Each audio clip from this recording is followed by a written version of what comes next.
தொலைபேசி விளம்பர அழைப்புகளுக்கு எதிர்வரும் 11ஆம் தேதி முதல் தடை விதிக்கப்பட்டுள்ளது.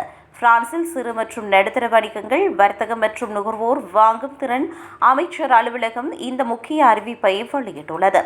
கடந்த 2025ஆம் ஆண்டு ஜூன் மாதம் 30 அன்று இயற்றப்பட்ட சட்டத்திற்கு அமைய எதிர்வரும் ஆகஸ்ட் 11ஆம் தேதி முதல் அனைத்து துறை நிறுவனங்களும் தொலைபேசி வாயிலாக விளம்பர அழைப்புகள் செய்வதை தடை செய்ய உள்ளன.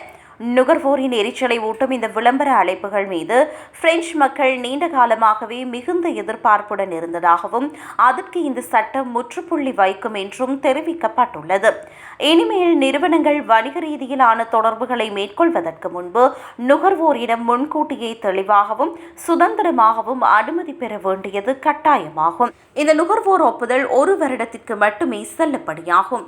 அதன் பிறகு அந்த அனுமதியை அவர்கள் மீண்டும் புதுப்பிக்க வேண்டும் என்பது குறிப்பிடத்தக்கது. 2024ஆம் ஆண்டு அக்டோபர் மாதம் நடத்தப்பட்ட கருத்து கணிப்பின்படி 97% பிரெஞ்சு மக்கள் இந்த விற்பனை அழைப்புகளால் கடும் எரிச்சல் அடைவதாக தெரிவித்தனர். விதிமீறல்களில் ஈடுபடும் தனிநபர்களுக்கு 75,000 யூரோக்கள் வரை அபராதமும், நிறுவனங்களுக்கு 3,75,000 யூரோக்கள் வரை கடுமையான அபராதமும் விதித்து இந்த சட்டம் வழிவகை செய்கிறது.